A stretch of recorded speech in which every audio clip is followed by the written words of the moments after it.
Welcome, everyone. Welcome to Growing Good Humans podcast. My name is Lara Barr. I'm the owner and founder of Emerging Educational Consulting. We serve families, one-on-one, parents and students from the beginning to end of the college application process. And our mission is to grow good humans.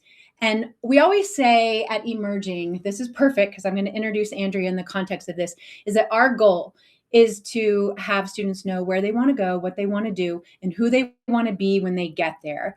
That's kind of our outcomes. And to do that, that means they need to be successful once they get to college.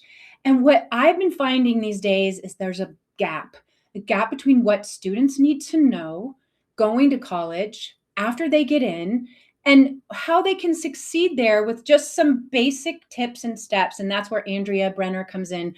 I am so excited to have you, the author of How to College, one of my favorite books. I tell all of our students about it.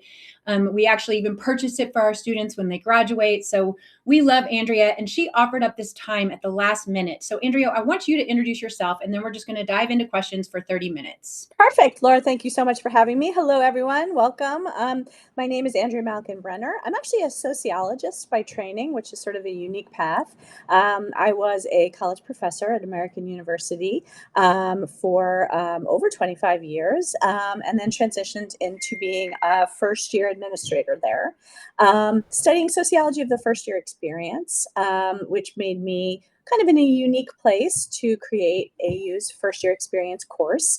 That got me on the road to speaking. And I speak at high schools and colleges across the country to students who are college bound, but mostly to parents who either have not gone to college themselves or went to college 30 years ago and really don't know what the college process is about today. As Laura said, I'm the co-author of the book, How to College, What to Know Before You Go and When You're There. And it's been really exciting to watch this book become a part of mandatory college reading at about 40 colleges across the country, really helping students prepare for that transition. And the founding of the Talking College Card Decks, which is my company that produces card decks filled with discussion prompts about the transition to college. We have 6 of them out on the market, and lots of families find them useful to start kind of talking about that transition.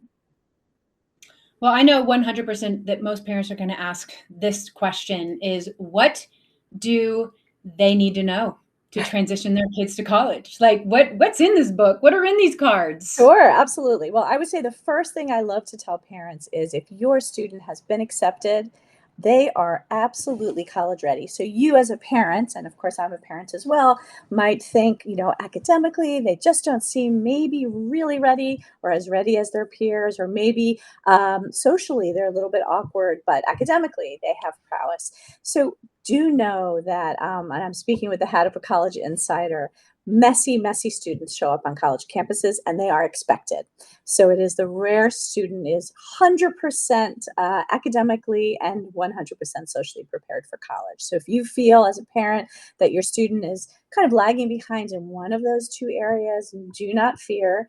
The college is ready to welcome your student with open arms, and they have specialists who are trained in all of these things, from residential education to first-year deans to first-year seminars. They really do know what it's like. And one thing that Laura and I like to talk about is the fact that high schools can only prepare students and parents for so much, but colleges do expect more. They expect critical thinking skills. They expect independent living. And who fills that chasm between the two? And that's what I like to do. Others in the fields of parent education like to do as well, and really kind of help them to get prepared. So in terms of what parents can do, know, as I said, your student is college ready, even if they're not 100% polished. But your job is to kind of, I believe, move from that role of parenting a child to mentoring a young adult. And sometimes that takes several years. And sometimes there is a bit of a battle, right? Because we are dealing with adolescent brains and development, and that's appropriate.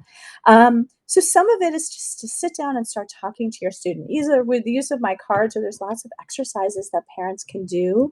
My favorite exercise is for parent and the student to sit at their dining room table, different ends of their dining room table, so they can't see each other's paper. And each set the timer for 15 minutes. And each one makes a list. The parent makes a list of everything they think their student needs to learn before they head off to college. And that's socially, psychosocially, academic, critical thinking skills, independent living skills. And the student does the same thing, makes a list of all the things they think they need to learn. A couple days later, revisit those lists together. And what families notice when they do this is a lot of the same things appear through different lenses on each list. There will be things on the student's list that are not actually things that the student needs to be worried about. So many high school students we see in this activity put down that they're nervous that they don't know how to do their taxes. And that this is an opportunity for the parent to say, I'm happy to talk you through that, but this is not something you need to have on your worry list right now. And then other things the parent will have on their list that will not even occur to the student, and vice versa. So it's a great tool to start those conversations. And I would say the best part of that exercise is for the student to know that the parent does not have to be the teacher for every one of those gaps, but in fact, use other adults in that student's life, teachers, mentors, neighbors, aunts and uncles, friends, older siblings, to help with different tasks so the learning can come from multiple places. The third thing I would say to answer your question is to trust that communication will be there, but it will be changing. And so you may hear from your student a lot in the beginning of college, especially as they're working through a lot of their emotions. Just understand that that might not be the case in week 2 or week 7. And that as parents, we need to be malleable. We need to set up a time to talk to our kids, but they may have a social event or a club activity that takes place. And we need to be the ones to kind of bend our schedule for their new life and encourage them to really seek new things. It's almost like this whole thing we're talking about is this word launch that you and I have talked about. Like, what does it mean to launch kids into the world, and what does it mean to launch them into college, right? So in our practice, we cycle through academic awareness, college awareness, career awareness, and personal awareness. And those, we're cycling through that. And when they leave, after they've been through our process, and then they go on to college, it's almost like you're providing a pathway for those conversations to continue. Yep. Now, what you are promoting is that the parent becomes that mentor, not, and I loved how you said shifting from parenting to mentoring. And I know you're about to offer a pretty awesome class. And this is why I reached out to you, because I was like, first of all, I haven't even asked you this, but I'm like, can I sign up? I want to sign up for the class because I want to hear what you have to say. But if people were to sign up for your class, what will they expect? What could they expect? Absolutely. And forgive me if I read some of this, but we are offering this class. It has 3 different meeting times. It's going to be an interactive virtual class.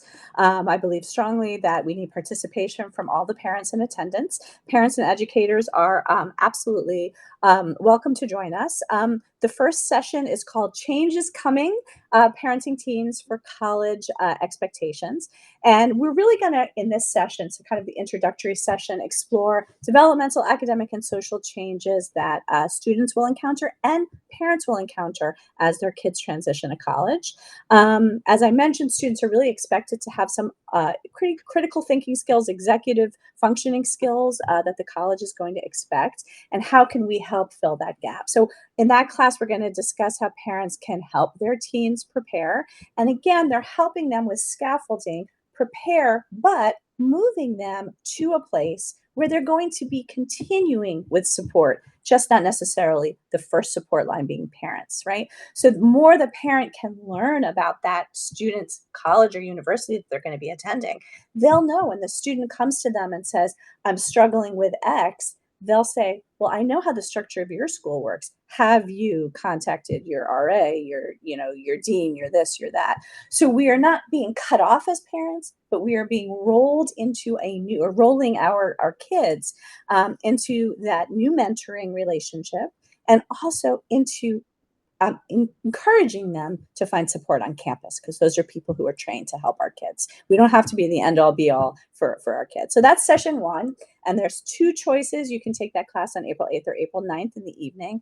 So there's going to be 7 to 8 p.m. each one of these Eastern time. The second one is helping your teen build life skills before they leave.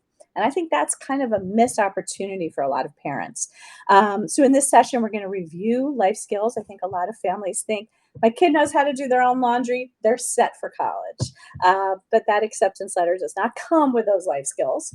And we're going to go through where students are failing to thrive on college campuses. Not failing, but failing to thrive. Where are they really needing extra help and lacking in some of these skills?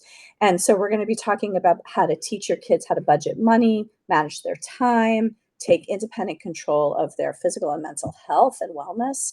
And then probably the biggie that is really not talked about is how to help your child or your teen build resilience after setbacks. And those setbacks can be something like a romantic breakup, or they could be, their first C in an engineering class. And a lot of students really don't know how to maneuver after some of these common mistakes and challenges. So we'll talk about common mistakes and challenges. And that class is April 13th or April 14th. And then our last session, which is actually my favorite one to teach, is called Defining Your New Role as a Soon-to-Be College Parent. And that is going to be a choice of April 21st or April 22nd, also 7 to 8 p.m. Eastern time. And this is really about the parenting role and how it changes from as our kids move from adolescence to being young adults. So we're going to talk about what it actually looks like to move from protective attention to mentoring, how we can lessen our daily involvement in even while high school is still going on, and that summer before college, while increasing our support in other ways. And so we're going to talk a lot about adolescent communication skills, role playing, critical thinking, critical conversations, discussion prompts, things like that. So 3-part series, and hopefully we'll cover a lot of different issues that parents today are facing. I love it. You just gave us an outline of all the things we can be thinking and talking about. I wonder if you can give us a little heads up on where, maybe give us a sneak peek. So from your experience, where are kids failing to thrive the most these days? So resilience is, I would say, number 1 across the board. Number 2 is asking too quickly for help, and then in that same situation, parents offering it too quickly. And that's really hard for a parent who has been waiting for a text from their new college student to respond immediately. How do I do this? And it's just so easy for us. We're so good at it, right? We know the answers. But how can you comfortably throw that back and say, you know what? I know there's a website that has that information. Or why don't you think about how you're going to handle that complex situation? Call me back when you've come up with a plan and I'll help you tweak it. Right. So there's different ways. And so that's really in that 3rd session. What we're going to be covering is having some of those conversations and actually giving parents language to encourage their students to grow. I would say that's really key. Another way that we're seeing students failing to thrive is not using those resources on campus. And we know from a lot of data collected, a lot of it by Harvard Grad School of Education, that the majority of college students are not regularly going to their professor's office hours until the spring of their sophomore year. And for many students, that's pretty late.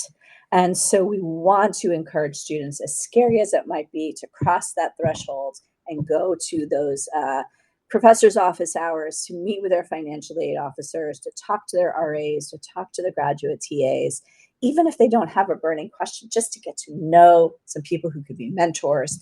And once you cross that threshold and you realize that professor has a picture of their dog on their desk and maybe a basket of granola bars, that they're a real person and that they're there to offer more than just help with homework. And that can really help that transition for students. So encouraging campus resources, professors, and beyond, I really think is a wonderful way for students to thrive.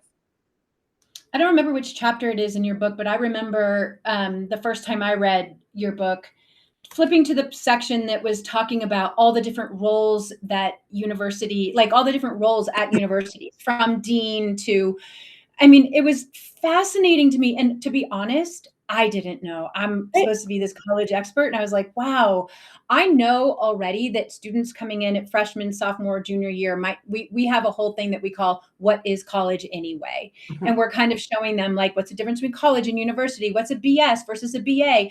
What's business school? It's not just business. There's like Right. lots of different kinds of business. And by the way, that may be different at different colleges or universities, what that even looks like. And most students don't know that. Many parents don't know it. And it's always changing on top of that. Right. And so I learned so much Oh, I'm so about college from that, but it was fascinating, right? Like this idea of an RA. I mean, it's just dawning on me that I'm not sure if that's in our curriculum to say, as we start saying goodbye to students, like we could easily add that little piece of, absolutely. who are the people you are going to look for. And some of So I, those peer leaders, right? They're usually upper class students, juniors or seniors who've been specially trained to work with first years and homesickness and other challenges that they face. I mean, those are wonderful, wonderful people to reach out to yourself as a parent, but also to encourage your student to get to know.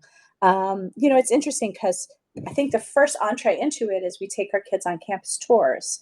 And because our students sometimes have that 17-year-old brain, they think, I don't like my tour guide. I don't want to come yeah, to college, right? yeah, And so we're all trying the time, all the time. right, exactly. And so we're really trying to break down some of those myths and say, look, you know what, this is a person who's employed by the college. They're required to say all of these things. They usually love the school, so they're very positive role models, but that's not everybody. And talk to students from the first time you visit a college campus outside of that tour guide. Talk to the student who's at a table trying to get students to sign up for something. Those are going to be really, interesting students to talk to. They'll probably be very honest about their opinions. It's a little bit frightening, I think, for some high school students, but it's a great place to start and super important. And thank you for mentioning that chapter. We get a lot of feedback on that chapter because we realized, if you're going to travel to a foreign country, you're going to learn some of the language. You're going to learn your way around. Why don't we do this for students? Why don't we teach them what the organizational structure of a school looks like? From the president down to the student. And there's so many layers and who does what and what their training is, I think is fascinating. And then you see it all come together at graduation when you see all the robes and the Right, colors and the right. tassels, and each one meant. So when I went, I have 4 kids, which I think you might remember that. And 3 of the 4 went to college. And after I read that chapter, the whole graduation experience was more meaningful to me because I knew what all the fancy provost and this and that meant. So that was really fun for me.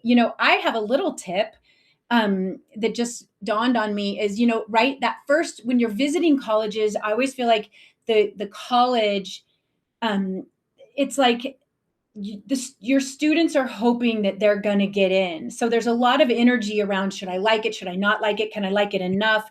Am I good enough to be here? All their emotions.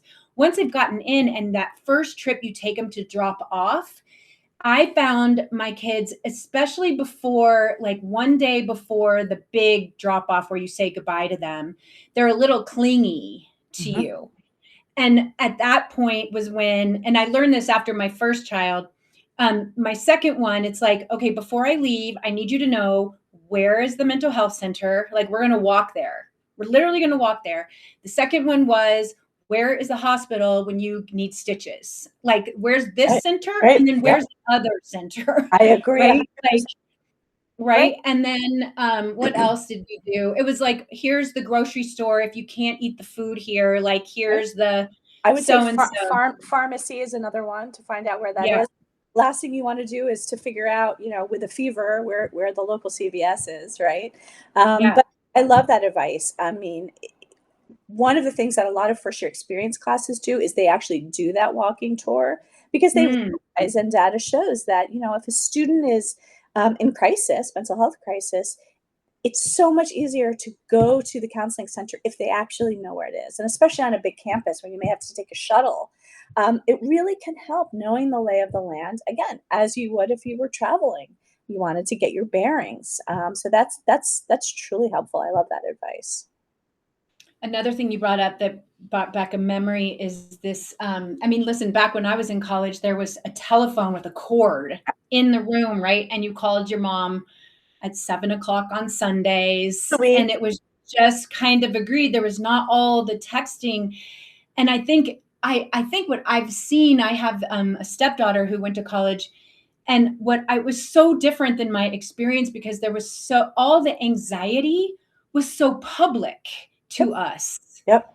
And then it made us And anxious constant, right? Very and different than constant. one And you're step. like, are they doing well? Are they launching? Are they this or that? Like, and I just, that would be hard because I think even when my kids went to college, there wasn't that same culture. They're all in their 30s, like late 20s and 30s. It just wasn't that same constant culture. Not only that, my partner I'll throw under the bus, but he still was tracking her like on Find My Friends. He's like, this just makes us feel better if I'm tracking. I'm like, mother of God, like, is there a time where we stop tracking our kids? Yeah. I don't know. Is that a normal thing to do? He's gonna I kill know, me. I know a lot of parents that do it. I mean, we actually have a non-negotiable in my family. I have two late students, kids who are in their late 20s and have well launched. And my deal is you have to, while I'm paying for your cell phone, I have to have Find My Friends. The only time I will use it is if you are not responding to me for, days at a time, and if you're driving, long distances by yourself, and that's sort of it. And I think they Yeah. both respect that.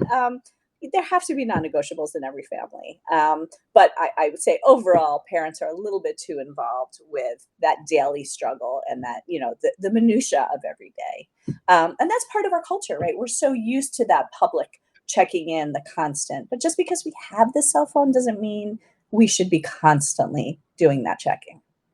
Yeah. There's something I feel like what's missing in that anxiety, like because that anxiety is there and because there's these constant kind of check-ins, I feel like the space for the student to actually create that identity, like full identity formation, and to feel like I can do it on my own, Yeah. feels like it must be happening later than I it think you're did right. with I my think kids. I think you're right, and I think the more that we can say to our kids, our teens, our young adults, I'm hearing you that you have a problem. I can answer you, but I'd rather you think it through and then get back to me with your plan, and I'll help you tweak it. To me, that is that most ideal language because it gives the student the power to really try to think things through an adult brain, but also the scaffolding to know that their plan doesn't have to be perfect and we have many more years of experience and we can help them tweak it. And isn't that easier for an 18, 19-year-old to know that their parent is helping them tweak something rather than their parent creating a plan for them? I think it's a powerful move towards growth. I think what you've created is really brilliant because what you're doing is you're training parents how to be mentors. Correct. And that and I think there will be some students, just I know from my practice, that will need their parents as mentors, but they will also need the mentors of the people on campus, and they may need other mentors. I mean, I was sharing with you how our practice this past year has Absolutely. been working towards supporting students in like a 10-week session, 5 weeks, 3 weeks before they go to school, after they're in college, to help mentor them through some of those logistics that sometimes they don't want their parents to do it. And that's not exactly the job of the college RA or Okay. mental health person, but it's like I really need to help organize all of my time blocking and things like that. So it feels like more and more our culture is seeing the need and then creating possibilities for both parents and students on campus and off campus to be able to serve these kids. I agree with you, Laura. And also coaching, which I think is just such a fantastic way to talk about it, is so different than just teaching or doing for others, right? It's helping you through it and making sure that you're checking in on those common common dips, common, mini failures or challenges. I love that. I encourage students always to see if they can get some coaching help, either outside the university, within the university, especially if executive functioning challenges are big ones for them, because there's so much executive functioning that's needed, especially in that first year of transition. You mentioned that, I took a little note. You mentioned that in like the life skills, right? The executive function. Do you see all students? Like, is the requirement so high for all students in general, or is it for a specific like neurodiverse students? Like, what are you all seeing? So we're definitely seeing more challenges for neurodiverse students. That said, most students face executive functioning challenges because most students, regardless if they've come through public or private high school experiences, they have had a very structured experience. And high school is structured from the time the first bell rings to the organizational structure telling you when you need to eat lunch, and move from class to class. Parents have access to grade portals often, and are checking them regularly. What time you need to go home, what time you need to start your activities, etc. And then that organizational structure can continue at home. This is come down for dinner, right? Turn off your Mm. light to go to bed, stop talking on the phone, whatever it might be. So students are often coming to college with a very structured support system, and they haven't really branched away from that. And then they're thrown to an environment where there's nothing. There are no bells. There's nobody pushing them to go to class. There's nobody telling them what they need to eat or when they eat, right? And as a faculty member, I used to have always had tea and baskets of granola bars and things in my office. And it was always the first year students who didn't even realize, oh, wait, I need to plan my classes around a time where I can actually eat during the day, because everything had been so structured. Somebody had always told them before how to do it and what to do. And we really haven't given them that information. So I would say it's for most students, they struggle. That's what I've been seeing and hearing. I had I just had a thought that, oh, I lost it. I lost it. Life skills, any other life skills that you see that are just, oh, I know what I was going to say. Sure. Back in the day, I took a certification and I got parent certified in love and logic, Klein and Fay. Are you familiar with? No, I am not. It was the best advice I ever got as a parent, and it was this idea. He drew this picture of a V, and he's like, the whole point of launching is you start, when they're little and they're two. Attachment is 0 to 2, right? So you're giving them all these, the boundaries are small, but the boundaries you keep expanding, expanding, expanding. By the time they are 16 to 17, or maybe senior year or spring of senior year, you want the home environment to be as similar to college as possible. Oh, I love that. Especially if they're 18 and following the law, they're given an allowance and that's it. They can obviously eat at home, like whatever the allowance you're going to give them for college, if you even do that. I mean, that's a luxury, I think, but yes. And then they have to do their own laundry at home. Sure. They have to pick their own curfew, including if they're in senior year of high school, they want to stay out till 11 or 12, let them do it their senior year. And now, obviously, for me, since I learned that this parenting style at such a young age, I built my kids to that. I don't know if anyone would just want to throw their kids under the bus tomorrow, now that it's February of senior year. But we often do teach our parents this idea of like this gradual release, right? And to be able to practice while they're home, while it's safe, so they make the mistakes at home before the first day they go out and miss curfew is college. Safe failures. I love that term.